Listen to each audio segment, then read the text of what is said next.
Орон төрөг үзэгчтэй Монголын мэдээ телевиз цагийн хүрд мэдээллийн хөтөлбөрийн пүрэв гарагийн дугаараа эхэлж байна. Эхлээд та бүхэн өнөөдөр үзүүлэх зарим мэдээний товчтой танилцсан уу? Сэлэнгэд оронд Хинтээ аймагт ой хэрийн түймэртэй байна. 45 мянган орчим өрөх орон сууц түрээлслэх сонирхолтой байна. Энэ тухай эдийн засгийн булангаар сурвалжиллаа.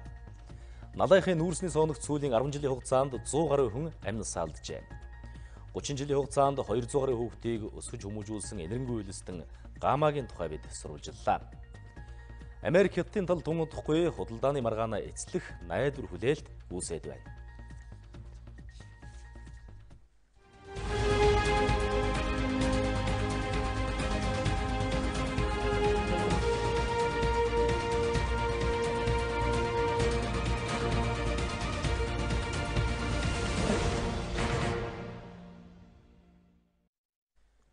Та бүхэнд эхний мэдээ танилцуулъя. Хаврын хуур ажилд эхэлж ой хэрийн төмөр гарах эсэл өндөр байна. Өнөөдөр Хөвсгөл аймгийн 2 суманд гарсан төмрийг цурманд оруулсан бол Сэлэнгэд оронд Хинтээ аймагуудад төмөртэй байна. За өнөөдрийн байдлаар Хөвсгөл аймгийн Баян зүрх Цагаан өр сум, за Сэлэнгэ аймгийн Ерөө, Доронт аймгийн Баяуул, Хинтээ аймгийн Батширээ сум төмөр гараад байна. Хамгийн сүүлийн мэдээлэлээр Хөвсгөл аймгийн 2 суманд гарсан төмрийг цурамд оруулаад байгааг мэдээллээ. Төмөр нь ихэвчлэн хүний буруутай үйл ажиллагаанаас үүдэн гарч байгааг онцгой байдлын албаагчид сануулж байлаа. Нийт гарч байгаа төмөрийн 90-95% нь бол бүгд одоо хүний санамсар болгоомжгүй буюу одоо буруутай үйл ажиллагаанаас үүдэлтэй одоо гарсан байдаг.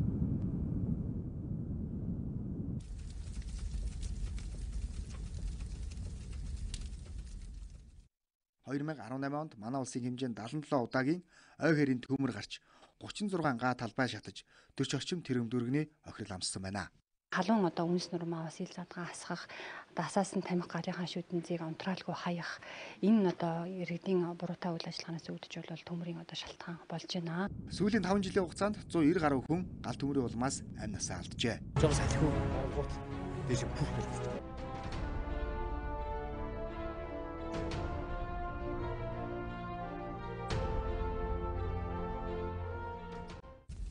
За 2014-өөс 2018 онд нийт 1075 удаагийн ой хэрийн төмөр гарсан төмрийн 68% эзэн шалтгааныг тогтооход 50 гаруй хувь нь хүний буруутай үйл ажиллагаанаас үүдэн гарчээ.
От хиймрийн тоонон дээр хасаг халуун тулганы омог дөрвөн дотгон дээр хан алтай аавын онгон тэргүүн эргэлтээр хатан сэлэн гээжийн одод орчих маань. Өнөөдөр Баян зүрх дүүргийн 92 дугаар сургуулийн 2222 сурагч Монгол улсын ерөнхийлөгч Баттулгын хамт Сүхбаатарын талбайд тусгаар тогтнол шүлгийг уншлаа.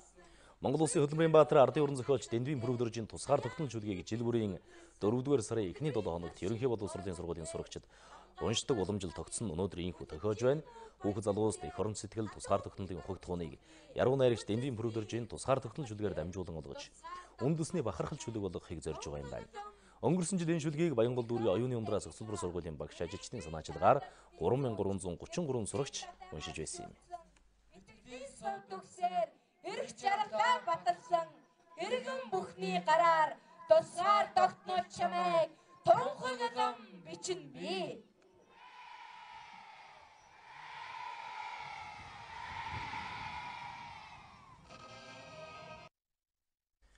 Монгол Цагийн нэгдсэн холбоо анх дугаар хурлаа өнөөдөр хийж дүрмээ баталлаа. Залуучуудыг соён гэгэрүүлэх, эх орон чөсөл бодлыг төлөвшүүлэх нь холбооны гол зорилго гэж тэд тодорхойлж байна. Залуучууд дураараа авирлахыг эрхчлөө гэж эндүрдэг болсныг доктор профессор Галиндэв хэлж байна. Өнөөдөр залуус мэдлэг боловсролтой анхаарах бус сошиал орчинд мэдээллийг шүүлтүргээр хүлээн авч цагаа үрдэг болсныг ч хэлж байна. Монголын нийгэм хаашаа явахыг одоогийн залуус чиглүүлэх учраас холбооныхан анхаарч ажиллах юм байна. Өнөөгийн залуучууд ажил хөдөлмөрөөр зайлс хийдэг боллоо. Мал аж ахуй газар тариаллын хүнд хэцүү ажлаас ухтаасан залуучууд төв суурин газар торгодож байдаг болж төрөөс санхүүж шаардаж төм олноос хандив цуглуулах гэж оролдохгүй. Манай холбооны хийж чадах ганц ажил бол бидний ёс суртахууны үлгэр дуурайл, зан уулын үлгэр дуурайл юм гэж үзэж байна. Олон залуус архинаас олж бусдынхаа аймнаас эрүүл мэндийг хохироодог, зарим нь хүчирхийлэл үйлдэж гэр бүл салж үр хүүхэд нь өнчирч хоцордог.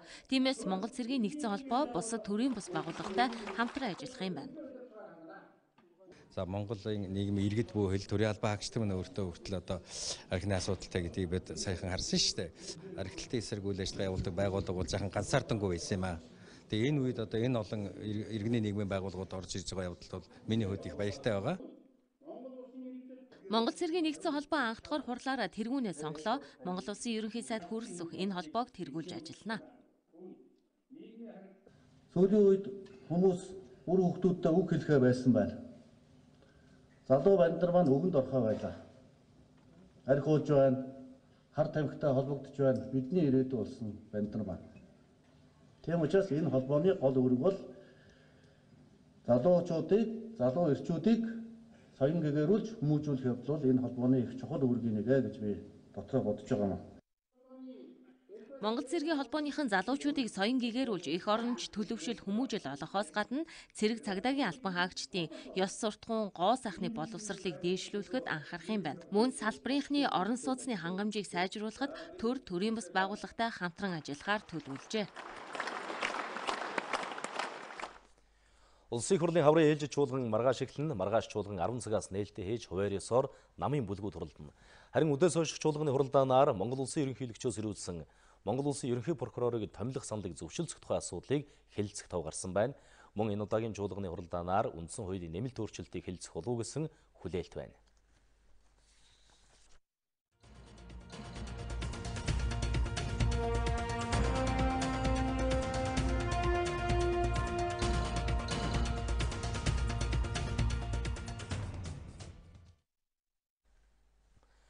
Нийгмийн сэтгэл зүй сэдвийн хүрээнд бид энэ удаа гендерийн эрхтэгч байдлын тухай хөндөж байна. Сурч боловсрох, ажил эрхлэх, бизнес хийх зэргээр нэг талбарт эрхтэй эмэгтэй хүмүүс ижил тэгш оролцож чадаж байна уу? Үүнд олон нийтийн хандлага, бодит нөхцөл байдал ямар байгааг тодруулахар зорилоо. Ажилд анх орж байгаа эмэгтэйд 2-3 жилийн хугацаанд жирэмслэхгүй байх болцлыг ажлын гэрээнд тусгадаг жишг манад бий. Архичин хүн гэхээр л эрчүүд байдгаа гэдэг ойлголт хандлага олон нийтийн дунд ихэ. За ийм ингийн боловч төдийлөн анзаарч хардаггүй ялгааг арилгаж байж л гендерийн тэгш байдлын суурь тавигдана. Гэтэл өнөөдөр ийм хандлага ойлголтоос холдоогүй, өөрчлөгдөхгүй байгаа нь илт байна. Эрчүүд өнөөдөр энэ эмэгтэйчүүдтэй ажиллахын төвшөнд ажиллаж, хөдөлмөрлөж, боловсрол олох тал дээр бас давуу талаа алдчих. Энийг гол асуудлууд өнөөдөр энэ бол нөгөө санхүүтэй холбоотой. Хөрөнгө мөнгө санхүү, мөнгөгүйтэй холбоотой. Сургууль сурлахаар мөнгө байдаг. Хоёрдугаар эмэгтэй нөгөө даваа эрхтэй. Хүйсээс үл хамаарч аз жаргалтай амьдрч чадвал гендерийн тэгш байдал хангагдаж байгааг илэрлээ. Гэтэл эсвэргээрээ тэгш байдал алдагдаж байгаа нь хүчирхийллээр илэрдэг юм байна. Манайд хүчирхийллийн тоо буурахгүй байгаа нь гендерийн тэгш байдал хангахдахгүй байгаагийн бас нэг баталгаа. Ер нь бол энэ ажлын байрны бэлгийн дарамтыг одоо үзүүлж байгаа этгээд ихэнх нь бол одоо 60 гаруй хувь нь бол одоо удирдах албан тушаалтан байдаг. Гэтэл энэ удирдах албан тушаалтнуудад бол эдгээр хариуцлага тооцох бол механизм бол байхгүй байгаа. Удирдах албан тушаалтан ойлгохгүй, хүсэхгүй байгаагаас гэдэг энэ тайлбар гендерийн тэгш байдлыг хангахын тулд хандлагыг өөрчлөх хэрэгтэй хамгийн ихний алхамд биднийг эргүүлээд аваачиж байна. Хандлага өөрчлөгдөхгүй л бол хууль дүрм журм байгаад ч ашиггүй гэдгийг мэргэжилтэн хэлж байлаа.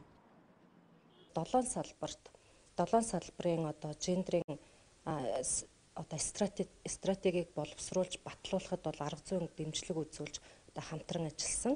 За тэгэхээр одоо ер нь бол ингээд Монгол улсад бол одоо салбаруудад гендер өөрөө одоо гендрийн стратегтэй болно гэдэг маань одоо ерөнхийдөө одоо Монгол улсад бол гендрийн эрхтгч байдлыг хангах одоо тэр суурь нөхцөл бодлогын баримт бичгийг бол одоо суурь нь бол тавигдлаа гэсэн.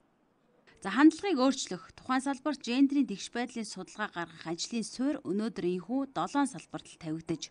Гэхдээ энэ суурийг үр дүнд хүргэхийн тулд төсөв мөнгө хэрэгтэй. Хэрэгжилт одоохондоо хүлээлтийн түвшинд байна гэсэн үг. Уг нь бол манай улс гендрийн тэгш байдлыг хангах үндэсний хөтөлбөрийг 2002 онд батлан хэрэгжүүлж, гендрийн эрх тэгш байдлыг хангах тухай хуулийг 2011 оноос хойш батлан мөрдүүлж эхэлсэн байдаг. За гэхдээ өнөөдөр хандлага өөрчлөгдөөгүй, хууль дүрм журмын хэрэгжилт хангалтгүй хэвээрэл байна. Гендрийн тэгш байдлыг хүртээмжтэй болгохын тулд хэвлэл мэдээллийн хэрэгсэл чухал нөлөөтэй. Үүнд хэвлэл мэдээллийн байгууллагуудын оролцоо ямар байгааг тодруулах аян сарын өмнө эхэлсэн. Гендрийн мэдрэмжтэй нийтлэлийн бодлого аян өнөөдөр хаалтаа хийсэн юм. Энэ аяны хүрээнд хийсэн судалгаа түүнд үндэслэсэн зөвлөмжийг танилцууллаа. Гендрийн мэдрэмжтэй бичиж нийтлэх, мэдээ түгээх тухайд Монголын хэвлэл мэдээллийн байгууллагууд дутагдaltaй байна. Энэ дүгнэлт бол хэвлэлийн хүрээлэнгийн судалгааны үр дүн юм. Жишээ татъя. Орондоо шээсний төлөө 4 настай хүүг хэвтэрт ортолон зодсон хойд эцгийн тухай мэдээллийг хэвлэл мэдээллийнхэн олон нийтэд мэдээлэхдээ ээжийг нь илүү буруутгасан, тэнцвэртэй байж чадаагүй гэдгийг энд тайлбарлаж байлаа. За иймэрхүү алдааг хэвлэлийнхний дийлэнх нь гаргадаг гэж байна. Хохирогчийг буруутгадаг, одоо үг хэллэгэнд хохирогчийг буруутгасан байдлаар ямар нэгэн үг хэллэг ашигладаг тий.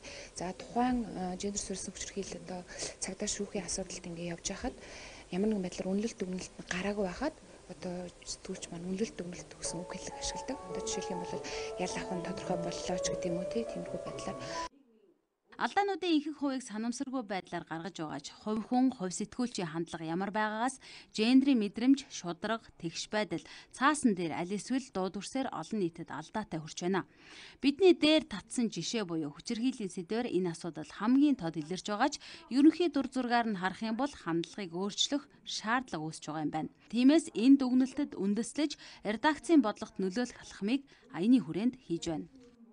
Тэгэхээр зүгээр л одоо хамгийн наад захын хилэлцүүлэг өрнүүлдэг нэвтрүүлгүүд байна шүү дээ. Зүгээр ингээд анзаараад үзэхэд ихэнх тохиолдолд их сурвалжийн бараг одоо дийлэнх хувь нь талаас илүү хувь нь ихэнхдээ бол 70-80% дандаа эрхтэй их сурвалж. Ийм асуудал дээр бас сэтгүүлчид нийтлэлийн бодлогоороо хэм хэмжээгээрээ арай илүү одоо анзаарахтай гэдэг юм илүү хариуцлагатай хандах тийм боломж бол байгаад байдаг. Гендрийн мэдрэмжтэй бодлоготой байх нь тухайн редакц хэвлэл мэдээллийн байгууллага хэр шударга тэгш хүртээмжтэй мэдээлэл түгээж байгааг үндсэн үүргээ ямар хэмжээнд биелүүлж байгаагийн шалгуур болдгоо. За тэгвэл өнөөдөр Монголд ийм мэдрэмжтэй шилдэг редакцаар жил гаруйхны хугацаанд үзэгчдэд хүрч байгаа залуу редакц тодорч байгааг хэвлэлийн хүрээлэн өнөөдөр зарлалаа. Олон улсын зах зээл дээр өрсөлдөх гадаадын үзэг сонсогчдод зориулсан мэдээлэл хөтөлбөрөөр боловсруулах учраас бид нар бол энэ сувгийн нээлтийг 2018 оны 12 сард хийхээс өмнө өөртөө зориулсан одоо олон улсын стандарт шаардлагыг хангасан редакцийн бодлоготой байх ёстой юм байна гэж бодсон.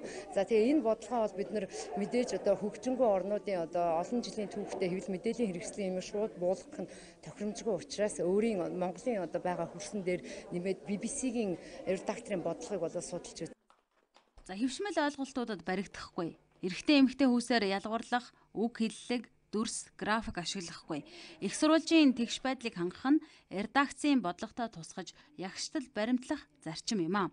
Үүгээр нь ч мэргэжлийн төвшөнд ажиллаж байгааг тодорхойлно. За тиймээс гендрийн мэдрэмжтэй нийтлэлийн бодлого аянд нэгдэж судалгаанд оролцсон байгууллагууд тэдний бүтээл, шилдэгүүдийн арга барил үндэслэж хэвлэлийн хүрээлэн зөвлөмж боловсрууллаа. Хэвлэл мэдээллийн байгууллагуудад хүргүүллээ. Нийгмийн сэтгэл зүй тогтворгүй болсон өнөө үед хэвлэл мэдээллийн байгууллагуудын үүрэг оролцоо чухал гэдгийг сэтгэл зүйчид хэлж байна. Сэтгэл зүйн удирдлага 2019 амьдралын чанар хэлэлцүүлэг болсон байна. Олон бүтээлчид гаргадаг. Сүүлийн үед та нар бол Телевиз араадгаар сайн мэдээллийг түгээснээр хэрхэн үр дүнд хүрдэг талаар нэгэн жишээг үзүүлье. Монголын үндэсний олон нийтийн араад хөтөлбөрийн Цагаан банктай хамтраад хавдрын хэсэг аярныг өрнүүлсэн. Ингэснээр 6000 орчим хавдрыг эрт үед нь илрүүлж олон хүний амийг аварсан байна. Хавдар өвчнийг эрт шатанд нь оншилж эмчлэх, ард иргэдэд эрүүл зан үйл төлөвшүүлэх, эмнэлгийн тусламж үйлчилгээг орон нутагт ойртуулах зорилгоор Хаан банк, Хавдар судлалын үндэсний төв, Монголын үндэсний олон нийтийн радио телевиз хамтран хавдрын эсрэг үндэсний аяныг 5 дахь жилдээ хэрэгжүүлж байна. За Монголын үндэсний олон нийтийн радио телевизийн хувьд хуулиараа нийгмийн өмнө хүлээсэн үүрэгтэй. Тиймээс өдөр тутамдаа шуурхай ажиллаж эрг мэдээлэл түгээхийг зордгоо. Тэгэхээр энэ дээр юу харагдаж байна гэхээр удирдагчид та бүхэн байгууллагын удирдлагууд хүмүүсээ сургаач. Тэр ч удаараа бид нар бол сая Оросын холбооны улсын эрхүүгийн нөгөө кино урлагийн сургууль руу 100 хүмүүсээ явуулж байна. За ер нь гадна дотны богино сургалтууд руу хөгжилтэй орнууд руу явуулж хийж байна. Тэр хүмүүс явж ирээд ерөөсөө өөрийнхөө одоо салбар болон инженерийн салбар дээр, техникийн салбар, режиссерские салбар дээр бүгд бол ингээд хичээл зүтгэл гаргаад манай контентууд би сүүлийн 2 жил бол өөрчлөгдөж байгаа гэдэгтээ бол маш өөрөө итгэлтэй байгаа. Бид хичээж ажиллаж байгаа гэж хэлэх юм аа. Хорт хавдрыг эрт үед нь илрүүлж үзлэг онцлоонд хамрагдаж чадвал эдгэрэх бүрэн боломжтой байна гэдгийг иргэн бүр мэддэг боллоо. Яг үүн шиг сайн хэрэгтэй мэдээлэл нийгэмд хэрэгтэй байна. Ингэснээр бид зөвхөн эрүүл мэндэд төдөөгүй сэтгэл зүйн хувьд ч эмчлэгдэх боломжтой юм аа. Хүн ам маань өөрөө бас стресс бухимдал хийх байна гэдэг тийм зүйлийг болвол ярьдаг, бичдэг, бид нэр сонсдог. Тэгэхээр яг энэ бүхний нөгөө талд өөрөө юу гэхээр шинжлэх ухаан буюу сэтгэл судлалын шинжлэх ухааны тусламжтайгаар бид нэр стресс бухимдлаа тайлах, амар тайван амьдрах, за нөгөө талдаа нийгмийн стрессийг бууруулах боломжтой байна гэдэг энэ одоо нөгөө талынхын зүйлийг бид нэр шинжлэх ухаанч байдлаар хараад энэ хүү үзэсгэлэн форм олвол зохион байгуулж байгаа. Хүн биеэ өвдөхөөр эмнэлэгт ханддаг. Үүн шиг бид бас сэтгэлээ засч болох юм аа. Сэтгэл зүй гэдэг нь сэтгэл ханамжтай холбоотой. Хэрвээ таны амьдралд бүтлгүй олон зүйл тохиолдвол үүний алдааг эхлээд өөрөөсөө ирэх ёстой. Үүний тулд сэтгэл зүйн шинжилгээ ухаан бий болсон юм аа гэдгийг тэд онцолж байлаа.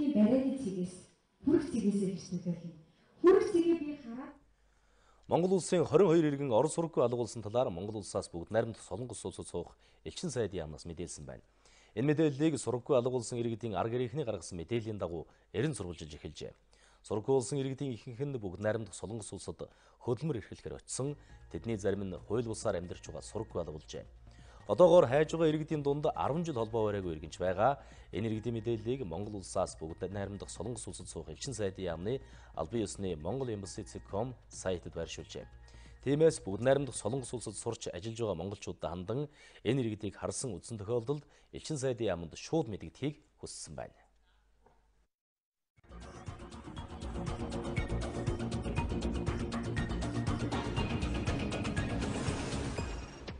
Хөтөлбөр эдийн засгийн булангаар үргэлжилж байна. Энэ удаа бид түрээсийн орон сууцны зах зээл хөгжих боломжийг сурвалжлаа. Студиэд сэтгүүл Чимэт лам ажиллаж байна. Тэгэхээр Чимэт лам яг энэ түрээсийн орон сууц Монголд хөгжих боломж яг ямар төвшөнд байна вэ? Энийн нөгөө талд яг түрээсийн орон сууц шаардлагатай хичнээн айл өрх байна уу? Тэгэхээр яг энэ асуултанд хариулахын тулд эхлээд үндэсний статистикийн хорооноос гаргасан судалгааг танилцуулъя. 2017 оны байдлаар нийслэл Улаанбаатар хотод 380 орчим мянган өрх амьдарч байна гэж байгаа. Эдгээр өрхүүдийн 56.7% нь гэр хороолд амьдардаг. Тийм учраас орон сууц түрээсэлж амьдрах хүсэлтэд хичнээн эргэн байна вэ гэдэг судалгааг бол Тэнхлэг зууч компаниас хийсэн байгаа юм. Ингэж үзэхэд 45 мянган орчим өрх болвол түрээсэлж амьдрахад бэлэн байна гэсэн мэдээлэл байгаа. Хамгийн гол нь 2018 онд түрээсэлж амьдрах хүсэлтэд иргэдийн үзүүлэлт бол хамгийн өндөр буюу 74% үзүүлж байгаа л 2020 онд энэ тоо буурч 8% хүрнэ гэсэн магадлал байгаа. Тийм учраас яг энэ хугацаанд ашиглагдахгүй байгаа орон сууцнуудыг эдийн засгийн эргэлтэнд оруулах боломж байна гэдгийг эдийн засгчид хэлж байгаа юм. Зарагдаагүй байгаа байрнуудыг бас түрээсээр борлуулах боломжтой. Яг зээл төлж байгаа юм шиг байрныхаа мөнгийг төлөөд тэгээд тодорхой хугацааны дараа өөрийнхөө эзэмшилд авах ийм тохиолдол их байдаг. Ялангуяа энэ дуршлагыг бол Сингапурт их өргөн хэрэгжилсэн байдаг. Хөгжингүй орнуудын судалгаанаас харахад бол орон сууц түрээсэлж амьдрах ийм хэрэгцээ сонирхол байдаг юм билээ. Харин манай улсын хувьд бол олон нийт орон сууцыг өмчлөх сонирхол өндөр байгаа шиг байна. Энэ нэг талдаа тушаа болоод байгаа ийм үзэгдэл байна уу? Бас нэг тушаа болоод байгаа шалтгаан бол банкны зээл. Өөрөөр хэлэх юм бол банкны зээлийн хүүн үндсэн төлөлтөөс өндөр байгаа нь иргэд бас ипотекийн зээлэнд хамрагдахгүйгээр хялбар аргаар орон сууцтай болох ямар боломж байна вэ гэдгийг ирж хайхныг үндэслэл болж байгааг судлаачид хэлсэн юм а. Сая төгрөгийн цалинтай хүн байлаа гэхэд 800 мянга банкны зээлэнд өгөх, тэрнийхээ 500 юм 600 мянгаар байр түрээслээд үлдэгдэл нэг 300-400 мянга өөртөө зарцуулаад явах уу гэдэг чинь ер нь бол их сонголт айгүй баг энгийн л сонголтын асуудал болчиход байна л да. Тэгэхээр тэнхлэг зууч компани гаргасан судалгаанаас харахад байр түрээсэлж амьдрах сонирхолтой 45 мянган өрхийн 57.1% нь бол 31-ээс 50 м2 байранд амьдрах сонирхолтой, мөн тэдний 61% нь 2 өрөө байранд амьдрах хүсэлтэйгээ илэрхийлсэн байгаа бол түрээслэх хугацааны хувьд 35% нь 4-өөс 5 жилээр буюу урт хугацаанд амьдрах хүсэлтэй байгаагаа илэрхийлсэн байгаа. Иргэдийн манд 78.9% нь энэ байраа түрээсэлж байгаад өөрийн болгох хүсэлтэй байна гэдгээ илэрхийлсэн байгаа. Тэгэхээр яг энэ боломжийг дэмжих зорилгоор Монгол Улсын засгийн газраас бол түрээсэлж байгаад өмчлөх тэр боломжийг нь ханган мөн хэд хэдэн хувилбараар одоо түрээсийн орон сууцны журам баталж байгаагаа хэлсэн. Бид барилга хот байгуулалтын яамны төрийн нарийн бичгээс тодруулга авсан, үүнийг үзүүлье. Орон сууцаа түрээслээд түрээсэн дээр нэмээд зохих хэмжээний төлбөр төлөөд нөгөө одоо урьдчилгаа тэр байрныхаа урьдчилгаа 30%-ийг бүрдүүлсэн тохиолдолд ипотекийн зээл рүү шилжих нөгөө түрээсэн дээр нэмж төлөөд тэр байрныхаа төлбөрийг төлсөн тохиолдолд одоо тэр 5 жилийн дараа тэрийг өмчлөлтөнд шилжүүлэх энэ бололцоонуудыг нээж өгье. Тэгэхээр энэ салбарт ингээд төр ийм өндөр хэмжээгээр оролцоод байх юм аль эсвэл энэ салбар руу хувийн хвшлийг орох боломжийн тухай. Тэгэхээр яг Монгол Улсын засгийн газар түрээсийн орон сууцны сан гэж байгуулад тэндээ 20 мянган орон сууцтай байна гэж ярьж байгаа юм. Гэхдээ энд хувийн хвшлийнхний оролцоог бол мэдээж хамгийн өндөр байлгана гэдгийг хэлж байгаа юм. Өөрөөр хэлэх юм бол хувийн хвшлийнхнийг хөгжлийн банкны одоо хөнгөлөлтөө зээлээр дэмжих ч юм уу, дээрээс нь яг түрээслүүлж байгаад иргэдэд өмчлүүлэх Монгол Улсын засгийн газрын барьж байгаа тэр бодлогыг хэрэгжүүлж чадна гэх юм бол хувийн аж ахуйн нэгжүүд түрээслэх зарчмаар явж байгаад байраа одоо 5 жилийн дараа ч юм уу борлуулах энэ боломжийг нээж өгнө гэсэн мэдээлэл өгсөн байгаа. За тэгэхээр буян тухай хоёр хороолол дээр ямар зарчмаар түрээсийн орон сууц хэрэгжих юм бэ гэдэг хүлээлт бол иргэдийн дунд байсан. Энэ нь бас эцэст нь хариулт өгөх хэрэгтэй бах. Энэ одоо 5 дугаар сарын сүүлчээр бол буян тухай хоёр хороолол ашиглалтанд орно. Монгол Улсын засгийн газар эх 7 хоногт бол сая яг барилга хот байгуулалтын яамны танилцуулсан тэр журмыг хэлсэн. Хэрвээ энэ журам батлагдах юм бол яг ийм байдлаар түрээслээд өмчлөх тэр боломжийг нь засаг олгоод явах юм байна гэсэн мэдээллийг хүргэжлээ. За баярлалаа. Эдийн засгийн болон чимд лам тав хүнд хүргэлээ. Цагийн хүрд мэдээллийн хөтөлбөр хүргэлжилж байна.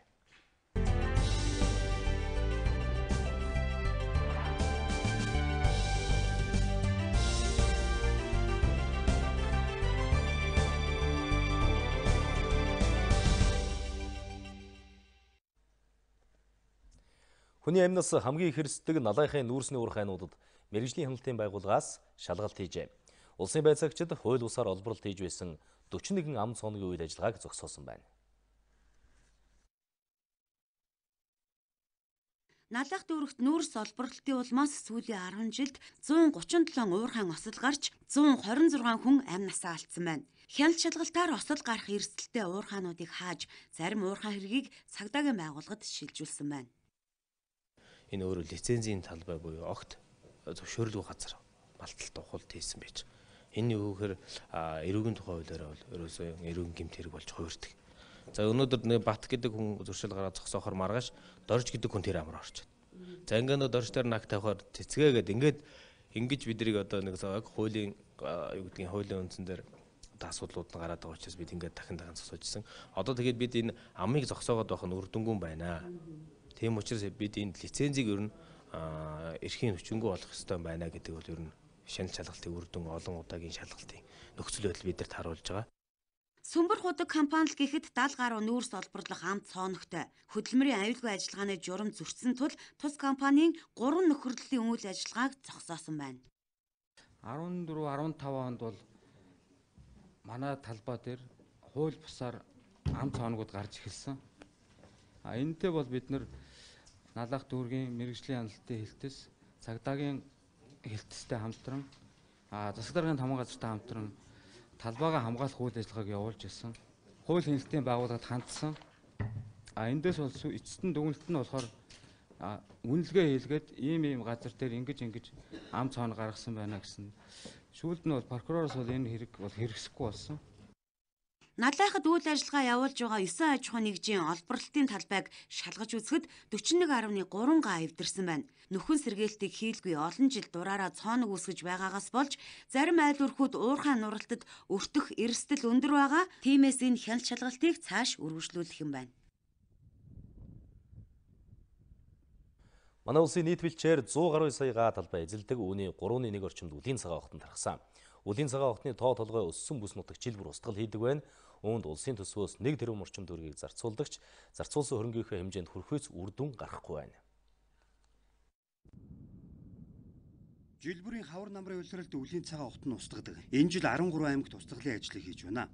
Улсын төсвөөс жилд 800 саяас 1 тэрбум төгрөгийг үлийн цагаан огт нь устгахад зарцуулдаг. Энэ мөнгө үлийн цагаан огтныг устгахад хаанаач хүрдэггүй байна. Энэ мөнгө маань бол нийтдээ 13-аас 15 аймагт нэгэн жилд хуваагддаг.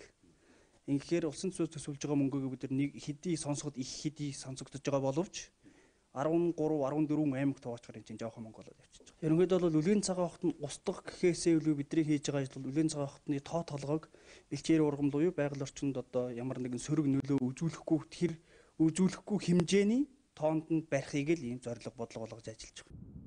Судалгаагаар үлийн цагаан огтны тоо толгой 10-аас 12 жилийн давтамжтайгаар өсдөг. Жилд 4 удаа үржилд ордог, үржигтээ 5-аас 9 зулцаг гаргадаг энэ амьтныг устгаж бэлчээрээ хамгаална гэдэг боломжгүй гэж судлаачид үзэж байна. Учир нь малын тоо толгой өсгөн ирээр үлийн цагаан огт нь өсдөг байна. Нөгөө эдийн засгийн ач холбогдлоо бодоод улган шаваад байна шүү дээ. Тэр хэмжээгээр малаа өсгöd идэг. Төр нь малаа одоо өсгөх бодлого бариад байна шүү дээ. Мал маань төрийн амьтан болчтой. Зүгээр энгийнүүдээр ажиллахад бол нөгөө огт нь шаваал энэ одоо газар байхгүй болоод байгаа юм шиг харагдаж байна. Яс юм дээр бол үгүй шүү. Бэлчээр бид нар буруу хэрэглээд байна шүү дээ, тийм ээ. Тэгээ даацаа хэтрүүлээд байна гэдэг нь гарч ирж. Одоо тэгээд энэ хэмжээндээ одоо ингээл байгалах юм бол энэ газар нь ерөөсөө амьдрах орчны дороотол орж байна. Үлийн цагаан огт нь очирсан үед ямар ч арга хэмжээ аваад үр дүнд хүрдэггүй гэдгийг мэрэгчлэтнүүд зөвлөж байна. Хамгийн гол нь орон нутагт бэлчээр ашиглаж байгаа малчид үлийн цагаан огтныг баг үед нь тэмцэх ажлаа дасралтгүй явуулбал үр дүнтэй байдаг байна. Мөн малын тоо толгойг зохистой харьцаанд барих нь үлийн цагаан огт нь өсөхгүй байх боломжтой юм а. Өнгөрсөн онд хийгдсэн судалгаагаар бол 4-өөс 5 дахин зарим газар 7 дахин илүү даац хэтэрсэн байна гэсэн дүн гараад байна. Бид нэр яг баримттай хэлж чадах юмар. Гэтэл төвийн бүсэд бол 7-аас 11 дахин энэ бэлчээрийн даац хэтэрсэн улсын мэдээ бас байгаа. Төвийн бүс гэдэг маань энэ ар хангаагаас донд говийн хойд хэсэг хүртэл ингээд энэ их яг зах зээл дагсан юм айхтар малын өсөлтүүд байна. Үлийн цагаан огт нь хит ойширсан үедээ байгальд хөнөөл учруулдагч бэлчээр дороотуулагч гол хүчин зүйл бишээ. Харин тоо толгойн цөөрүүлээ зарим амьтан магчин шувуу идэж тижээлгүй болж экологийн тэнцвэрт байдал алдагдах эрсдэлтэй. Нэг га талбайд 80-аас 100 үлийн цагаан огт нь байвал хөрс ургамал амьтны аймагт хөрсийг сэргжүүлж гүний шороог ялцам хэлбэрт оруулж өгдөг байна. Тиймээс үлийн цагаан огтныг устгалд оруулахаар төсвөлж үр дүнд хүрдэггүй бодлогоо эргэн харж тооцоо судалгаатай ажиллах шаардлагатай байгааг салбарын эрдэмтэн шинжээчид хэлж байна.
МЯД компани инженер техникийн хамт олон АН2 онгоцны далавч их виз засвар хийж хөтөлбөр сэнсийн шинжилэн ТВС2МС агаарын хөлгийг бүтээсэн байна. Өнөөдөр зам тээврийн хөгжлийн сайд инх хамгаалан МЯД компани агаарын хөлгийн засварын үйлчилгээний газар ажиллаж тус хөлгийн үзүүлэх нислэгтэй танилцлаа. АН2 агаарын хөлгийн залгамжлагч олсон энэ онгоц байгаль цаг уурын ямар ч нөхцөлд нислэг үлдэх чадaltaй юм байна. Эхний ээлжинд 2 онгоцон засвар шинжилэл хийсэн. Нэг нь суудлынх бол нөгөөх нь хөдөө аж ахуйн салбарт зориулагдчихэ. Суудлын онгоцны салон тогтчлт хэрэглэл нь орчин үеийн онгоцныхтой ижил юм. Онгоц 9 хүний суудалтай, ариун цэврийн өрөөтэй болж шинжилэгдэжээ. МЯД хувьцаат компани агаар хөлгийн засвар үйлчилгээний газрын нэг 22-3 инженерүүд эдэн дээр ажилласан байгаа. Тэгээд ерөнхийдөө бол их засварыг бид хийж чадах юм байна. Энэ онгоцныг модернизацийг бол хийх боломжтой гэдгийг бол Оросын холбооны улсын инженер техник ажилт буюу мэрэгчлэнгүүд өндрээр үнэлсэн байгаа. Энэ агаарын хөлгийг аялал жуулчлалын салбарт ашиглахаас гадна гадны зах зээл нийлүүлэх боломж харагдаж байгаа юм байна. Ер нь бол манайд одоо биелэн 17 онгоц байгаа. Тэгээ энэ онгоцуудыг бүгдийг засаад тэгээд энэ онгоцыг угсрах юм бол бас зарим хэсгийг нь бол Сибирийн зах зээл дээр зарах болцоотой. Өмнө одоо яригддаг байсан стан гэж ярьдаг байсан шүү дээ 15 одоо бүгд амт улсуудад. Тэр одоо бол бүгд тусгаар бие даасан улсууд болсон учраас тэнд зарах болцоотой. За хамтраад энэ онгоцыг ашиглах боломж байгаа. Оросын талаас бидэрт бол хамтарсан аж ахуйн нэгж байгуулад энэ онгоцыг үйлдвэрлэе гэдэг саналыг тавьж байгаа. Шинжлэхсэн агаарын хөлөг өнөөдөр туршилтын нислэг үйлдэж амжилттай газардлаа. Тус агаарын хөлөгт Америкийн нэгдсэн улсад үйлдвэрлэсэн сэнс суйрлуулснаар онгоцны хүндийн жин 500 кг-аар багасч хурд 220 км цаг болон нэмэгдэжээ.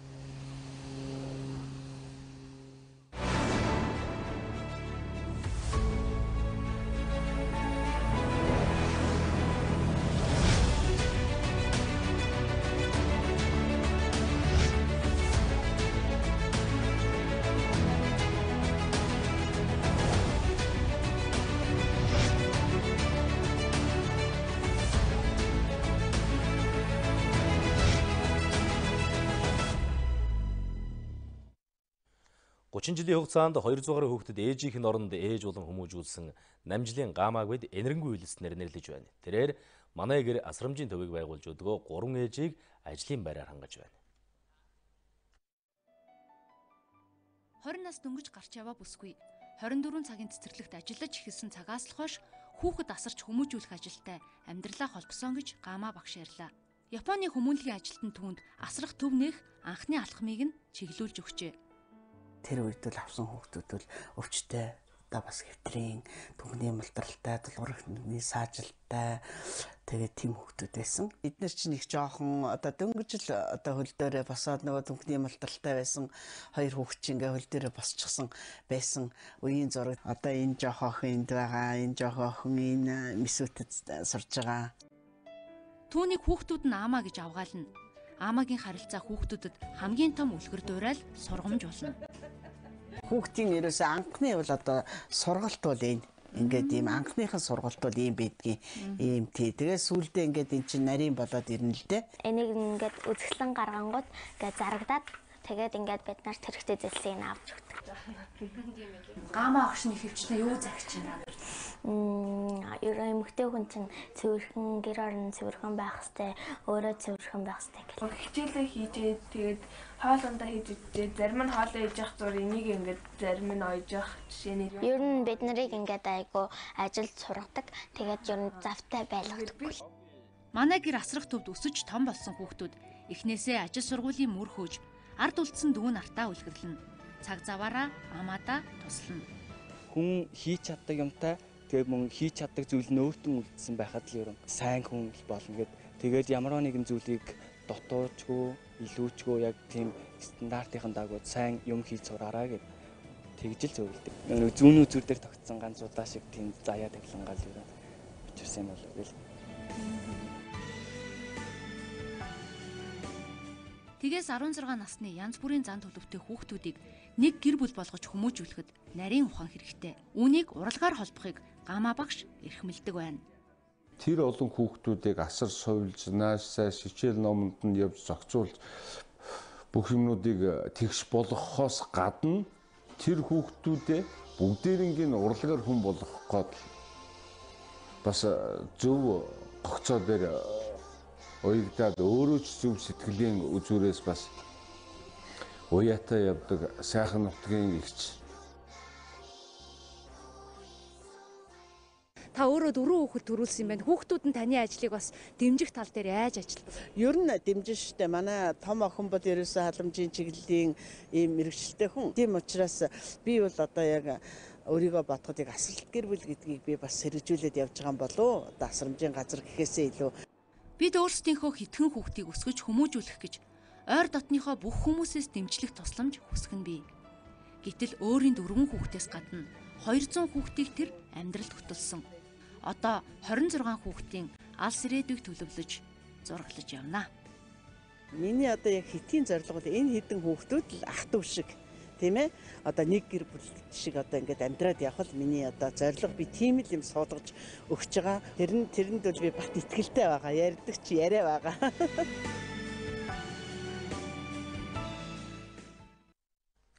Өнөөдөр мэрэгжлийн боловсрол сургалтын шинжилгээ үндэсний чуулган боллоо. Энэ удаагийн чуулганаар манай улсын мэрэгжлийн боловсрол ямар төвшөнд байгааг үнэлүүлж байна. Ингэснээр олон улсад хүлээн зөвшөөрөгдөх мэрэгжлийн боловсон хүчин бэлтгэх боломж бүрдэнэ гэдгийг салбарын төлөөлөл хэллээ. Судалгаагаар зарим эрэлттэй байгаа мэрэгчлэр залуус сонгож суралцах сонирхолгүй болсон. Шалтгаан нийгмийн эдийн засгийн байдал болоод мэдээлэл хомс байгаагаас сонгож суралцах хүсэлгүй байдаг гэж гарсан байна. Ажлын орчин нөлөөлөд байна уу? Эсвэл цалингийн мотивашн одоо өгүүлэгдэд байна уу? Эсвэл ур чадвар дутагтаад байгаа юм уу гэдэг. Ингээд судлаад үзэхээр манай төгсөгчдийн яг ажлын байр дээр авж байгаа цалин бол дундаж цалинтай харьцуулах юм бол бас төдийлөн бага биш байгаа. Адаглал ажил хайхтай. Ажил хайхтай мэрэгжлийн манай хөтөлбөр халамж үйлчилгээний хэлцүүдэд хандахгүй байна. Хаана ямар ажлын байртай болов гэдэг. Энэ бүхэн дээрээ суурлаад манай мэрэгжлийн боловсролын сургалтын байгууллагууд аль болох хөтөлбөрийн захтай дээр хэрэгтэй мэрэгчлэр ажил олгогчийн шаардлагыг хангасан тийм мэрэгчлэлтэй ажилтан бэлтгэл одоо гол анхаарлаа чиглүүлж байна. Гэхдээ юунаас болоод одоо ингэж ажлын байрны одоо эрэлт нийлүүлэлтийн харьцаа алдагдаад байна. Гэхдээ зэрэг одоо хэд хэдэн шалтгаан байна. Нэгдүгээрт бол яг бид хөтөлбөрийн зах зээлийн эрэлтийн мэдээлэл, эрэлт нийлүүлэлтийн мэдээллийг илүү тодорхой болгох хэрэгтэй байна. Эцэг эхчүүд хүүхдүүдээ ихтэй сургуульд суралцуулах сонирхолд амгаалдаг. Энэ нэг талаараа өрөөсгөл ойлголт юм а. Зөвхөн ихтэй сургууль төгссөн хүн л ажлын байртай болж өгнө гэвэл бодит амьдрал дээр эсэргээрээ байдаг. Мэргэжил сургалт үйлдвэрлэлийн төвд суралцсан төгсөгчдийн 70 орчим хувь нь ажлын байртай болж байна. Хэлээсгэлээ засгийн газар мэргэжлийн боловсрол сургалтын байгууллага суралцаа залуучуудын сонирхлыг төрүүлэх үс дэмжих сонирхлыг хөлн дэмжихээр бол сар тутам нас харгалзахгүйгээр тэтгэлэг бол олгож 40,100 мянган төгрөгийн энэ бол үндсэндээ залуучуудыг бас мэргэжлийн боловсролын сургалтын байгууллагад суралцах ур чадвар эзэмших мэргэжилтэд одоо болох энэ одоо сонирхлыг нүлээд одоо хөлн дэмжих ахаа гэж бид бол бодож байгаа. Үндэсний чуулганы үеэр манай улсад олон улсын мэргэжлийн боловсрол сургалтын төв байгуулахаар болсон юм. Энэ төвөөр дамжуулан судалгаа шинжилгээ хийх суралцагчдыг хилэн чандад сурах боломжууд өргөн хүрээнд нээгдэж байна. Аз номхон далайн бүс нутгийн хөгжлийн бэрхшээлтэй иргэдийн чуулган уулзалт ирэх 7 дугаар сард манай улсад болно. Энэ уулзалт 4 дахь удаага болох гэж байгааг хөтөлбөр нийгмийн хамгааллын яамнаас онцолж байна. Уулзалтын үеэр хөгжлийн бэрхшээлтэй хүнийг хамт олон түшиглэн хамруулан хөгжүүлэх сэдвийн хүрээнд хэлэлцүүлэг өрнүүлэх юм байна. Өөрөөр хэлбэл хөгжлийн бэрхшээлтэй иргэдэд зориулсан хүртээмжтэй орчныг бий болгох тухай ус. Харин тэднийг бусдын адил хөдөлмөрлөж амьдрах боломжоор хангах нь чухал гэж олон улсад үзүүлсэн. Манай улсын зүгээс ч мөн энийг дэмжиж эх орондоо тухайн чуулганыг зохион байгуулахар болж байна. Энэ уулзалтыг зохион байгуулахын тулд засгийн газраас 1 тэрбум гаруй төгрөгийг төсөвлөж ажлын комисс гаргаад байгаа. Тэгвэл өнөөдөр ажлын комисс хуралдаж хурал зохион байгуулахад тулгамдж байгаа зарим асуудлын талаар ярилцлаа. Хятад улсын Сон Чинлийн сангийн ерөнхийлөгч Ван Жарви тэргүүтээ төлөөлөгчд өнөөдөр их хүүхдийн эрүүл мэндийн үндэсний төвд 1 сая юаны тоног төхөөрөмж хандивлах батламжийг гардууллаа. Үүнд 20 гаруй нэр төрлийн тоног төхөөрөмж багтаж байна. Эрчим тэмчилгээ, сэхэн амьдруулах үйл ажиллагаанд тасралтгүй байнга ашиглагддаг туслын автомат шахуур, зүрх амьсгалын үйл ажиллагаа хяндаг мониторинг зэрэг 20 гаруй нэр төрлийн тоног төхөөрөмжийг хандивлаж байна.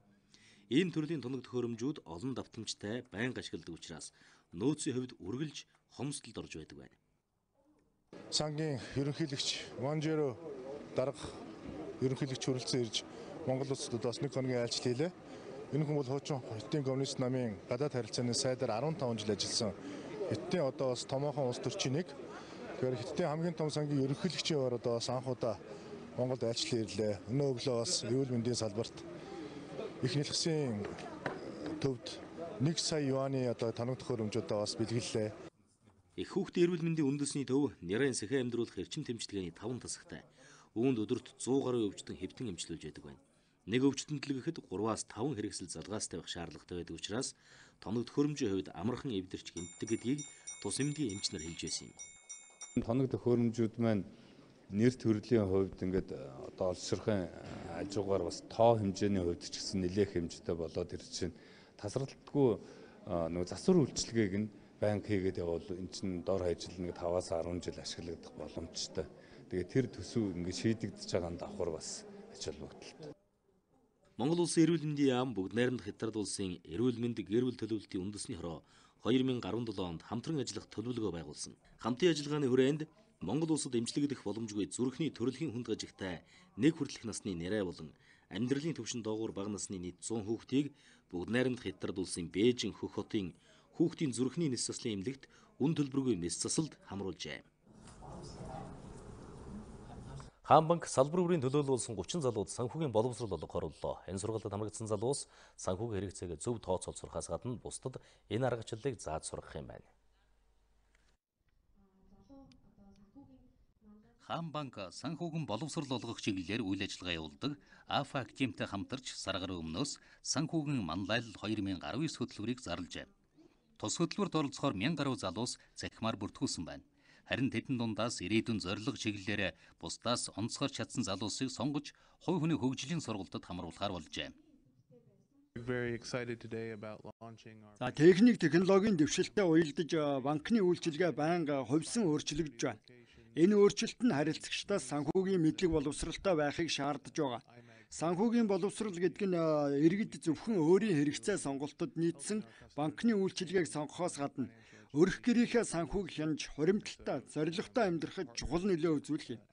Манай хамт олонны хувьд банкны үйлчилгээнд оролцогч талуудад санхүүгийн мэдлэгийг үе шаттайгаар олгохоор төлөвлөж байна.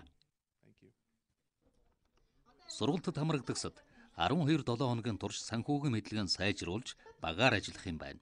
Энэхүү сургалтыг заалгахаар шилдэг мэргэжилтнүүдийн багийг бүрдүүлсэн тухайгач банкны хамт олон онцолж байлаа. Харин сургалтын явцад өөрийг нь дайчилж бусдаагаа манлайлж чадсан шилдэг оролцогч Хонконгод санхүүгийн сургалтад суух хэрэгтэй болно гэдгийг зохион байгуулагчид хэлсэн юм аа.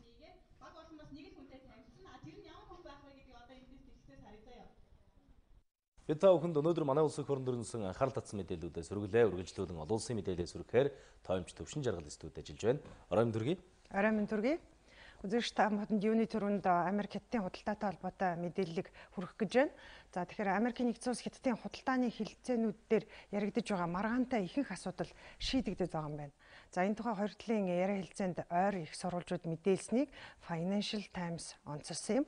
За одоо талууд худалдааны энэ гэрээгээр хүлээсэн үүргээ биелүүлэх хэсгээр хэрхэн баталгаа гаргах, за Хятадын бараа бүтээгдэхүүнд хэдийн ногдуулсан импортын өндөр татварыг хэрхэх хэсгээр санал зөвлөсөн хിവэрэ байгаа юм байна. За Хятадын хувьд Америкийн зүгээс тус улсын бараа бүтээгдэхүүнүүдэд ногдуулсан өндөр татварыг цуцлах хэрэгтэй гэж үзэж байгаа бол Вашингтон Хятадын талаас авсан амлалт үүргээ биелүүлнэ гэсэн баталгаа гаргуулахыг шаардаж байгаа тухай их сурвалжууд мэдээлж байна. За Хятадын төрийн зөвлөлийн ерөнхий сайдын орлогч буюу шадар сайд Люхэ тэргүүтээ төлөөлөгчд Америкийн худалдааны төлөөлөгч Роберт Лайтхайзер, за сангийн сайд Стивен Мнучин нар оролцож байгаа ээлжид яриа хэлэлцээ өчигдөр Вашингтон хотноо эхэлсэн байна. За хоёр талын энэ өндөр дээд төлөөлөгчдийн өмнөх яриа хэлэлцээ бол өнгөрсөн 7 хоногт Бээжинд болсон. За гэхдээ Вашингтон дахь яриа хэлэлцээ амжилттай болох юм бол Америкийн нэгдсэн улсын ерөнхийлөгч Дональд Трамп, за бүгд найрамдах Хятад ард улсын удирдагч Си Жинпин нар энэ сарда багтаж дээд уулзалт хийж, за худалдааны шинэ гэрээнд гарын үсэг зурна гэсэн өндөр хүлээлт байгаа юм а. За ямар ч үсэн Америкийн хэвлэлүүд ихтгэл найдвар төрүүлсэн мэдээллийг их сурвалжуудаас авч байгаагаа энхүү дамжуулж байна. За дээр нь өнөөдөр Вашингтонд ажиллаж байгаа бүгд найрамдах Хятад ард улсын шадар сайдыг ерөнхийлөгч Дональд Трамп хүлээн авч уулзах тухай цагаан ордны хэвлэлийн албанаас мэдээлсэн. За хоёр талын хэлэлцээ үр дүнд хүрэхэд ойрхон байна гэдэг ихтгэл найдварыг дахин төрүүлж байна. За харин худалдааны шинэ гэрээнд юуны түрүүнд хоёр талын худалдааны тэнцлийг хангахын тулд Хятадын зах зээлд нийлүүлэх Америкийн бараа бүтээгдэхүүний төрөл тоо хэмжээг нэмэгдүүлэх болсон тохиролцоог багтаах болов уу гэж харж байна. За мөн Хятад улс гадны компаниудад зах зээлээ илүү нээлттэй болгож чиглэгдсэн арга хэмжээнүүд авахар уснаа энэ гэрээгээр баталгаажуулж зарлах байхаа гэсэн хүлээлт байгаамаа. За НАТО Оростой шинэ хүйтэн дан хийхийг хүсэхгүй байгаж тус улсыг тогтоон барих үр ашигтай бодлого баримтлах болно. Умард Атлантын эвсэл үүсэн байгуулагдсны 70 жилийн хойг тохиолдуулан Вашингтонд альчилж байгаа НАТОгийн ерөнхий нарийн бичгийн дарга Йенс Столтенберг Конгрессийн хоёр танхимд хэлсэн үгэндээ ийхүү онцолсон байна. Бид дахин шинээр зэвсэглэлээр хөөцөлдөхийг хүсэхгүй байна. Бид хүйтэн дайныг ч хүсэхгүй байна. Гэхдээ Умард Атлантын эвсэл Оростой харилцах харилцаан дээр гэмдэх ёсгүй. Мөн НАТО Оросыг салгаж бусдаас тусгаарлахыг хүсэхгүй байна. Харин ч харилцаагаа сайжруулахыг чармааж байгаа. НАТОгийн хамтын батлан хамгаалах чадамжийг олон 10 жилд нэмэгдүүлж ирсэн нь хямрал зөргөлдөөнийг өдөн хатгах биш, эгт тайвныг хамгаалах зорилготой байсан юм. За үүний зэрэгцээ НАТОгийн ерөнхий нарийн бичгийн дарга Оросын албаны улс Кримийг хүчээр өөртөө нэгтгэснийг эрс буруу шааж байгаагаа илэрхийлж байсан юм. За мөн баг дунд тусгалын пуужинг үйл дэлгэрүүлэх гэрээгээр хүлээсэн үүргээ биелүүлэхийг Москвад хандаж уриалсан юм. Йенс Столтенберг Америкийн нэгдсэн улсын Конгрессийн хоёр танхимын гишүүдэд хандаж хэлсэн үгэндээ Умард Атлантын эвсэл, Европ, хуурай газарт суурилсан цөмийн божингуудыг байрлуулах төлөвлөгөөгүй байгаа гэдгийг онцлон тэмдэглэж байлаа. За гэхдээ тэрээр цэргийн тус эвслийнхэн сөргөлдөгчөө тогтоон барих үр дүнтэй шаардлагатай арга хэмжээнүүдийг үргэлж авч явах болно гэдгийг баталсан.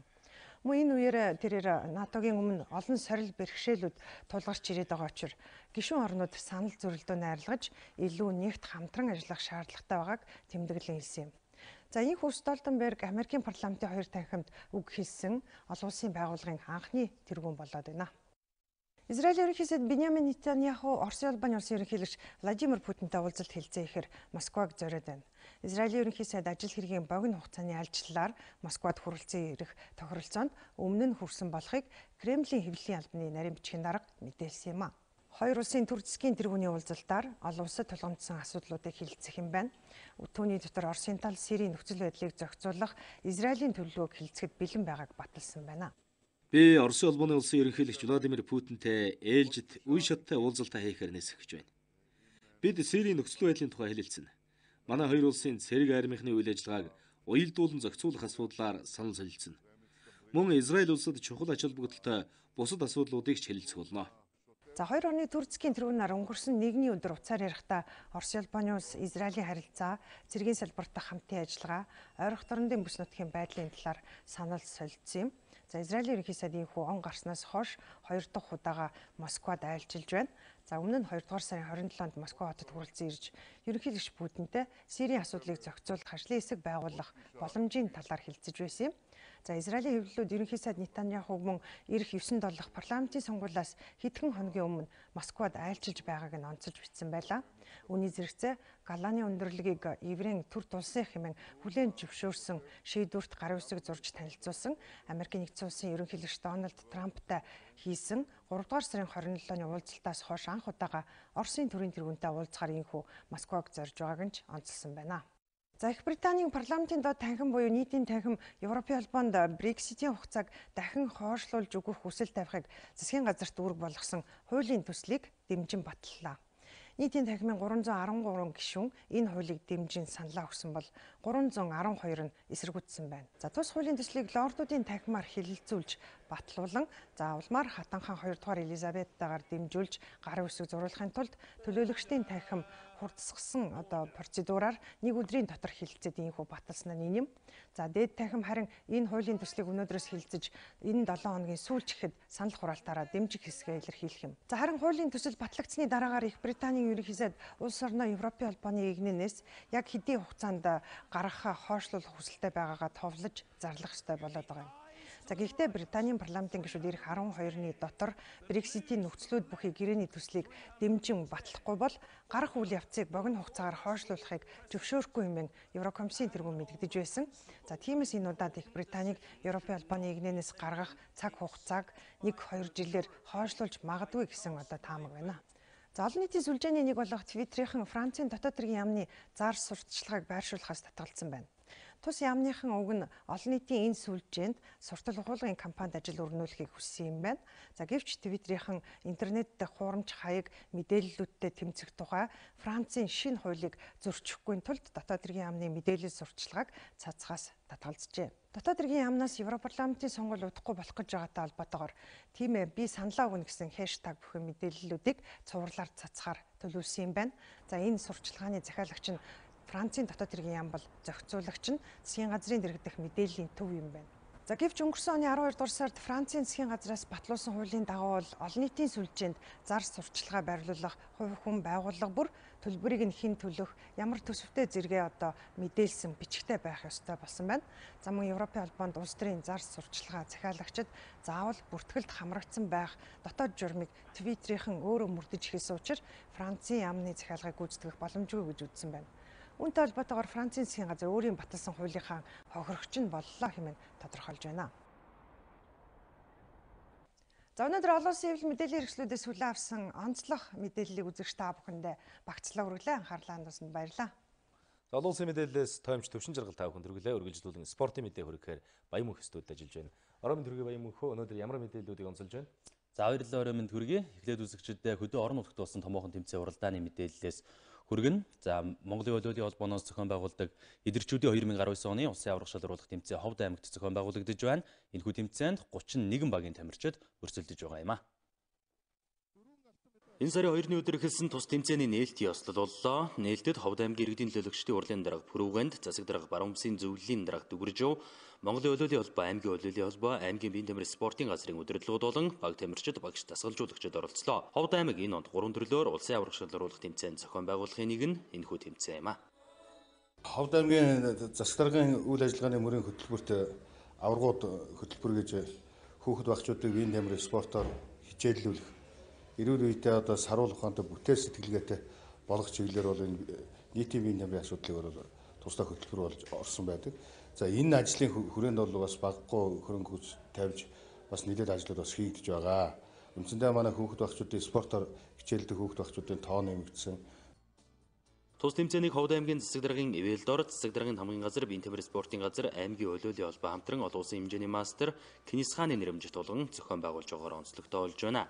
Кенис хаан 1970 онд Болгар улсад зохиогдсон олиолын дэлхийн аврах шалгаруулах тэмцээнд тоглогч Монгол улсын шигшээ хогийн тамирчин олон улсын хэмжээний мастер юм а.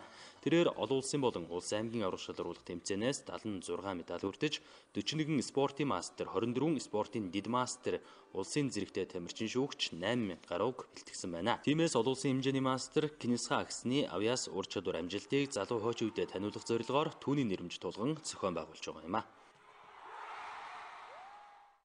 Шатрын Аз ТV-ийн 3-3 бүсийн аврах шалгаруулах тэмцээн Улаанбаатар хотод зохион байгуулагдана. Энэхүү тэмцээнийг зохион байгуулагчид өнөөдөр хэвлэлийн урд зарлаж мэдээлэл өглөө. Улсын их хурлын дэд дарга Санж Бүтэн Эвэлдор зохиогдох Аз ТV-ийн 3-3 бүсийн аврах шалгаруулах тэмцээн Аз ТV-д чансаагаараа 2 дугаар дэрэмлэгддэг. Энэ тэмцээн 8 орны баг тамирчид оролцохоор болоод байна.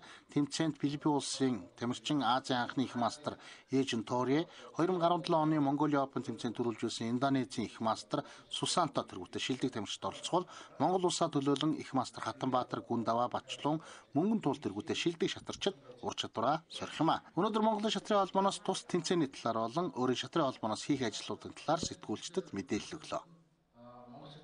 Шинэ ерөнхийлөгч одоо өнгөрсөн жил сонгогдоод дэлхийн шатрын холбооны ерөнхийлөгч бол Монголыг одоо Азийн анхны одоо хамгийн идэвхтэй ажиллаж байгаа холбоо учраас дэмжээд $25,000 тэнцэх хэмжээний одоо дэмжлэг үзүүлсэн. Энэ дэмжлэгийн маань эхний хэсэг орж ирээд бид нар одоо эхнийхээ $10,000 бол одоо 21 аймагтаа нийлүүлэх аймаг болгондоо нэг дижитал компанийн шатрын цаг тэгээд одоо дутагдaltaй байгаа зарим шатрыг тоо захиалгаар навчнуулах энэ ажлыг одоо эхлүүлээд явж байна. Одоо эх жил бол манайх Азийн сурагчдын аваргыг одоо их орондоо авах гэсэн хүсэлтэд тавьдсан. Тэгээд 6 орн бол бас саналаа өгсөн байна лээ. Тэгэхээр энэ асуудал бол одоо 9 сард шийдэгдэнэ. Үүний хажуугаар бид нараас Ахмадын Азийн аваргыг одоо эх жил их орондоо авъя гэсэн ийм 2 тэмцээн авахар зорин ажиллаж байна. Аз ТV-ийн 3-3 бүсийн аврах шалгаруулах тэмцээнээс шалгарсан шилдэг 2 эрэгтэй шатарчин дэлхийн цомын тэмцээнд оролцох эрхээ авдаг бол шилдэг эмэгтэй шатарчин эмэгтэйчүүдийн дэлхийн аврах шалгаруулах тэмцээнд оролцох эрхээ авдаг шансаа өндөр тэмцээн юм а. Хөнгө атлетикийн мастеруудын дэлхийн аврах шалгаруулах тэмцээнээс олон улсын хэмжээний мастер Арднаа 3 алтан медаль хүртсэн билээ. Түүнд өнөөдөр Монгол улсын авиа тамирчин Кикшузан Батбаяр 2 өрөө байрны батламж гартуулж өглөө. Хөнгө атлетикийн спортоор 30 гаруй жил хичээлж биеийн тамирын багш мэргэжлэр ажиллаж байсан 85 настай тамирчин Раднаа хөнгө атлетикийн мастеруудын дэлхийн аврах шалгаруулах тэмцээний 400 метрийн зай төрүүлж дэлхийн рекордыг шинжлэн тогтоосон. Тэгвэл хувийн хвшлийн компаниуд болон Монголын сувагын холбооноос түүний гавьяаг үнэж 2 өрөө байр бэлгэллээ. За би энэ 2 байрыг миний өчөх амжилтыг үнэлж надад энэ байраар биелгэж аваад талархаж байна. Энэ барилгачд талархаж байна. Хөшөө зандаа баярлж байна, талархаж байна.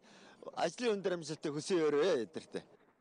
Байрны батламжийг хөрсцэн компани захирал Батцар Хөвшөө группийн ерөнхийлөгч Батбаяр нар гардуулж өгсөн юм. 85 наснда дэлхийн рекордыг шинжиж Монгол хүний бахархлыг сэргээлээ хэмээн энэ үеэр онцолж байсан юм а. Бид бүгдийн бас хөтөлбөр манай барилгачдын маань хүч хөтөлбөр шингэсэн энэ цагаан барилгаас бид нар бас Арднаагоодоо бас ингээд хамт олонныхоо зүгээс те ингээд 2 өрөө байр ингээд өнөөдөр хамт олноороо ингэж гардуулж өгч байгаад бас миний хувьд их баяртай байна. Дэлхийн аварга раднаа байрны батламжаа авсныхаа дараа өнөөдрийн амжилт зөвхөн миний амжилт биш, Монголын бүх ард түмний амжилт юм гэж тэрээр хэлж байлаа. Ахмад тамирчин Раднанд Польшийн Торон хотод болсон хөнгөн атлетикийн мастеруудын дэлхийн аварга шалгаруулах тэмцээнээс 3 алтан медаль хүртэж 2 төрөлд дэлхийн дээд амжилтын рекордыг шинжлэн тогтоосон юм а. Монгол улс бүгд найрамдах хятад улс хооронд дипломат харилцаа тогтоосны 70 жилийн энэ онд тохиож байгаа байлаа. Он хүрээнд бүгд найрамдах хятад улсын бадминтоны олимп дэлхийн аваргууд манай улсад айлчилж байгаа юм а. Айлчлалын хүрээнд манай улсын залуу тамирчидтай уулзалт зохион байгууллаа. Энэ үеэр Монголын бадминтоны спортын хөгжил зориулж 200 мянган юанийн тусламж үзүүлсэн байна. За бүгд найрамдах хятад улсаас манай улсад Апи 2004, Бээжин 2008 Олимпийн наадмын аварга, дэлхийн аварга, Жаннин, Лондон 2012, Рио 2016 Олимпийн наадмын аварга, дэлхийн дөрвөн удаагийн аварга, Пухэй Пен, за Лондон 2012 Олимпийн наадмын мөнгөн медальт дэлхийн аварга Ван И Хаан нар хүрэлцэн ирээд байгаа юм а. Тамирчдын өчигдөр Монгол үндэсний олимпийн ороо хүлээн авч уулзсан бол өнөөдөр нийслэлийн 2 дугаар сургуулиар зочилж бадминтоны спортоор хичээлж байгаа хүүхд багчуудтай уулзаж спорт өдрөлгийг зохион байгууллаа. Хоёр орны хамтын ажиллагаа жил бүр өргөжин тэлж ялангуяа бадминтоны спортыг хөгжүүлэх ажилд хоёр тал хамтран ажиллаж байгаад миний бие баяртай байна. Бадминтоны спорт сүүлийн жилүүдэд Монгол улсад хөгжиж байгаа нь баг тамирчдын бэлтгэл сургуультаас харагдаж байдаг. Энэ спортыг цаашид улам хөгжүүлэхэд бидний зүгээс бүхэл боломжоор дэмжиж ажиллахад таатай байх болно. За өнөөдрийн байдлаар Монгол улсын хэмжээнд 10,000 гаруй хүүхэд залуучууд бадминтоны спортоор хичээлж байна. Энэ тоог цаашид өсгөх төв дэлхийн аваргуудыг төрүүлэхэд хоёр улсын бадминтоны холбоод хамтарч ажиллана гэдгийг ч энэ үеэр хэлж байсан юм а. Энэ онд Монгол улс бүгд найрамдах хятад ард улс хооронд дипломат харилцаа тогтоосны түүхэд 70 жилийн ой тохиож байна. 70 жилийн ой хүрээнд боловсрол соёл шинжилгээ ба спортын салбарын арга хэмжээ төлөвлөгдөн зохион байгуулагдаж байгаа юм а. Монгол улсын засгийн газрын зүгээс Монгол улсын бадминтоны спорт хөгжүүлэхэд идэвхтэй ажиллаж байгаа Монголын бадминтоны холбооны үйл ажиллагааг дэмжих, энэ спортыг хөгжүүлэхэд анхаарал хандуулан хүүхдийн спортын наадмын хөтөлбөрт хамруулан ажиллаж байна. Өнөөдрийн үйл ажиллагааны үеэр бүгд найрамдах хятад улсын олимп дэлхийн аварга тамирчид манай залуу тамирчидтай нөхөрсөг тоглолтыг хийсэн юм а. Үзэгч та бүхэнд өнөөдөр эх оронд өрнсөн спортын томоохон уралдаан үйл явдлын мэдээллээс хүргэлээ. Спортын мэдээллээс баян мөнх та бүхэнд хүргэлээ. Хөтөлбөрийн төгсгөл та бүхэнд орой өдрүүдийн нийт нутгийн цаг агаарын мэдээ хүргэж байна.